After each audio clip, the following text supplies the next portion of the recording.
Welcome back to Epiphany and Beauty.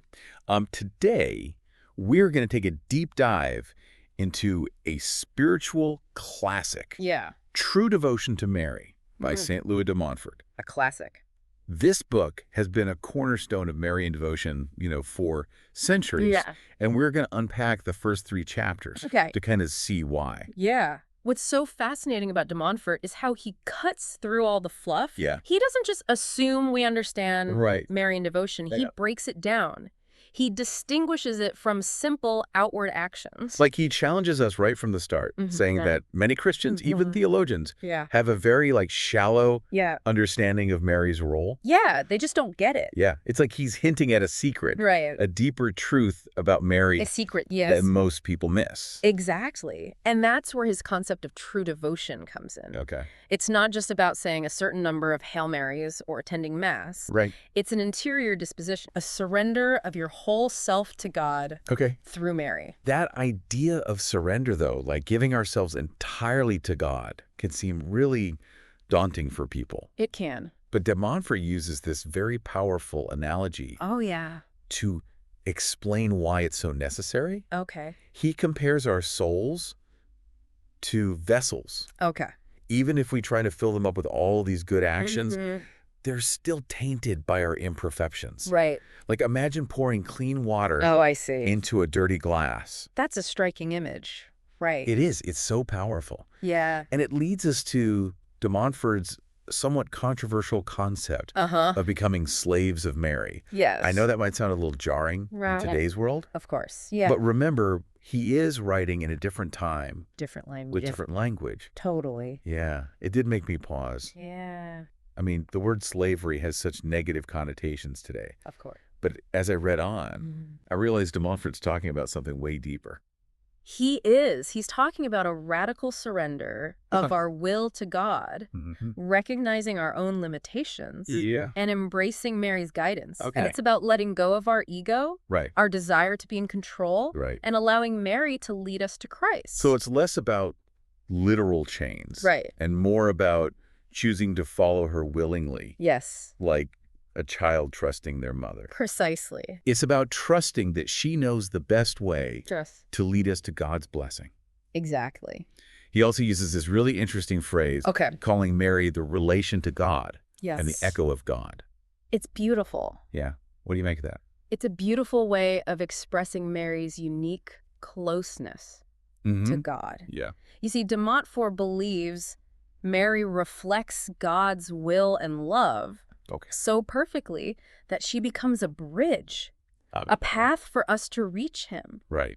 She doesn't compete with God. Right. She magnifies him. That makes me think of the analogy de Montfort uses about Mary presenting our actions to God, like a mother presenting a child's gift to a king. Right. She elevates it, makes it more worthy of Yeah. being received. She doesn't change the gift itself, Oh, but she yeah. elevates it, Exactly. makes it more worthy of being received. And that brings us to the idea of Mary's powerful intercession. Okay. De Montfort believes that she constantly intercedes for us, Right. smoothing the path to Jesus. Okay. He even compares our struggles, Our crosses.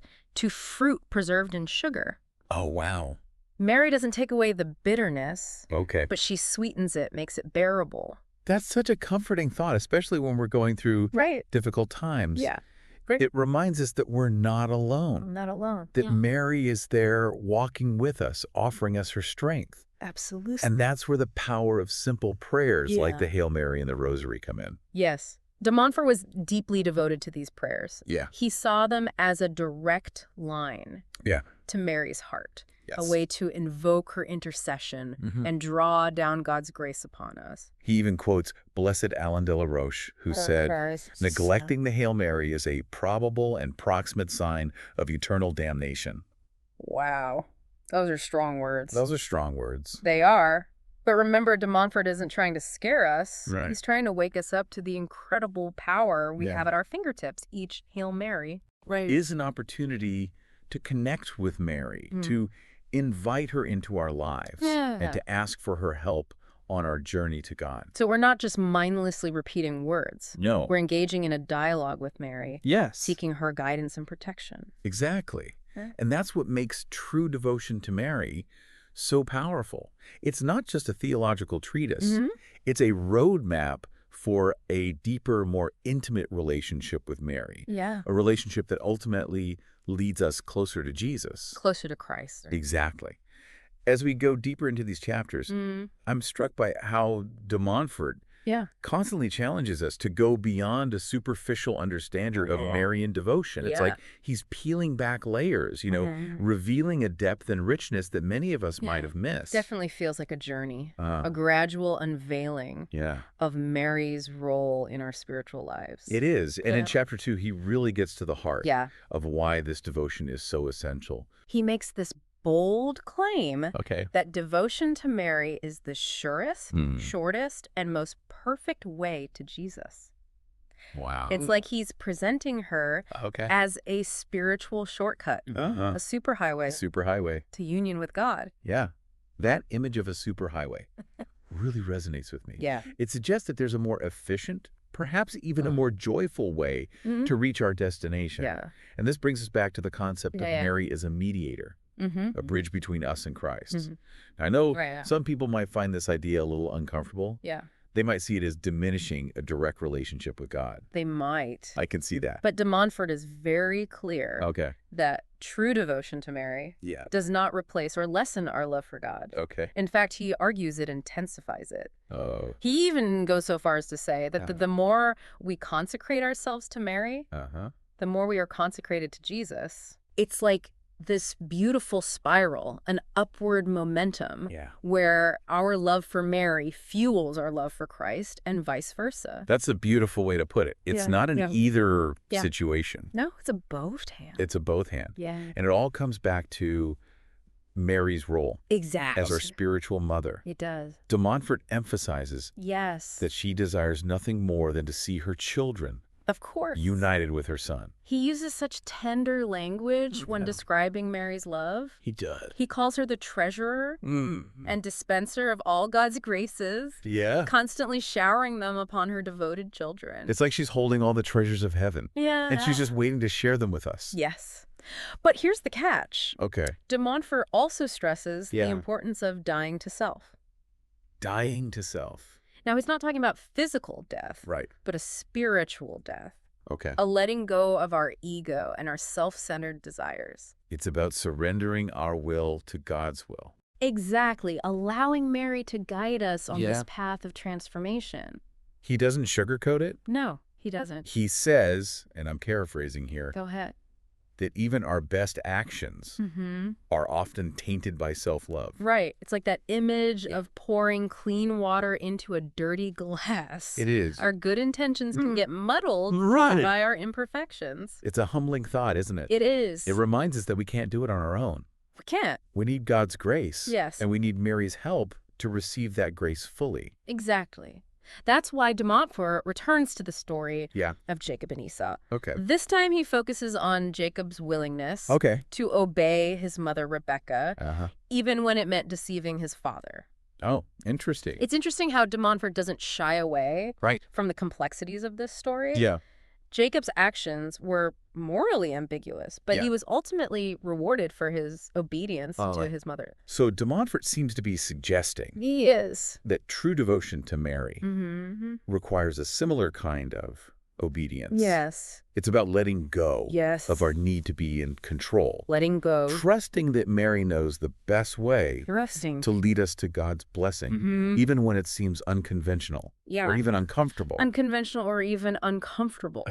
So it's not about blind obedience, but an informed surrender rooted in trust and love for Mary. And this can be a difficult concept, for modern minds to grasp. Yeah. I can see that. We're so used to valuing autonomy and independence, but de Montfort is inviting us to consider a different path. A path of radical surrender that leads to true freedom. And that's where chapter 3 comes in, right? Yes, it does. He starts to explore how true devotion to Mary he does. actually liberates us from fear, sadness, and even scruples. From all those things, yes. And he shares this compelling story about Mother Agnes of Jesus, who experienced profound peace and freedom from suffering after embracing this devotion. That's amazing. It's like Mary takes our burdens upon herself and lightens our load. That reminds me of the image he used earlier. Yes. Mary sweetening our crosses, like fruit preserved in sugar. It's not about eliminating the pain, but making it bearable. Right. Even transforming it into something beautiful. It's a powerful reminder that even in the midst of suffering, we're not alone. No, we're not. Mary is there, offering us her maternal comfort and support. She is. You know, as we're talking about all this, I keep thinking about our listeners, about how some of them might be struggling with difficult situations right now. Of course. What would you say to them? Yeah. How can this concept of Marian devotion? It is a great question. I think what de Montfort's offering is a profound message of hope, especially for those who are suffering. Okay. He's saying no matter how heavy our burdens may seem, Mary is there to help us carry them. Okay. She wants to share our pain, to offer us her strength and consolation. It's not about pretending everything is okay, right? But about finding a source of strength and comfort in Mary's presence. And it's about recognizing that our suffering, when united with Christ's suffering, through Mary's intercession, can become redemptive, a source of grace for ourselves and for others. For ourselves and others. Wow. Yeah. As we wrap up our deep dive, into these first 3 chapters of true devotion to Mary, I'm struck by how de Montfort doesn't just leave us with abstract concepts. He gives us concrete ways to actually live out this devotion. He does. It's like he's handing us a toolbox filled with spiritual practices to help us on this path of Marian consecration. That's one of the things I appreciate most about de Montfort. He's not just a theologian. He's a spiritual director. He wants to see us grow in holiness, and he provides us with the tools to do so. And one of the most essential tools, as we've discussed, is that interior surrender he calls slavery of love. Yes. It's that profound willingness to give our entire selves to God through Mary. And it's not a one-time event, It's an ongoing process, a daily choice to offer our thoughts, our words, our actions, our very being to God through Mary's hands. It's like shifting our perspective, viewing everything through the lens of Marian devotion. Exactly. And to help us cultivate this interior disposition, de Montfort encourages us to make frequent acts of consecration to Mary. He even provides a beautiful formula for this consecration, urging us to renew it often, even daily, if we feel called to. It's almost like those little breath prayers people practice. Short, simple prayers. Right. Like little reminders throughout the day. You can whisper throughout the day to recenter yourself. Exactly. Yeah. These acts of consecration serve as reminders. Right. Like spiritual touchstones that help us stay connected to Mary throughout our busy days. And speaking of staying connected, yes, de Montfort also emphasizes the importance of imitating Mary's virtues. Of course. He highlights her humility, purity, obedience, and charity as models for us to strive towards. It's not about becoming Mary, of course. Yeah. It's about allowing her example to inspire us, to challenge us to grow in holiness. To grow in holiness, yes. He even suggests choosing a particular Marian virtue to focus on each day, making a conscious effort to embody that virtue in our interactions with others. Right. I love that idea. Yeah. It makes the concept of Marian devotion less overwhelming, more accessible. It is. It's like taking small, manageable steps on a larger journey. Now, while de Montfort emphasizes the importance of this interior transformation, he also acknowledges the role of exterior practices as expressions of our devotion. Yes.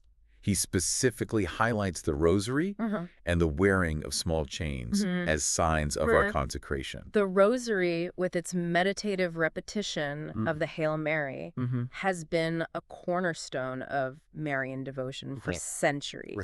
De Montfort believed it was a powerful weapon against evil and a source of immense grace. And the wearing of chains, while not obligatory, serves as a tangible reminder of our commitment to this slavery of love. Right. It's a visible symbol. It's a visible symbol, yeah. Of our surrender to God through Mary. De Montfort understands that these external practices might not resonate with everyone. Of course. But for those who feel called to them, they can be powerful aids to devotion. Yeah, it's not about following a rigid set of rules, but finding what works for us, what helps us deepen our connection with Mary, and draw closer to Christ. As we conclude this deep dive into true devotion to Mary, I think it's important to emphasize that this is just the beginning. Oh, yeah. There's so much more to uncover in this rich and challenging work. It is rich and challenging. De Montfort has given us a roadmap, a framework for understanding Marian devotion in a deeper, more profound way. But it's up to each of us it is. to take those first steps to embark on this journey of surrender and transformation.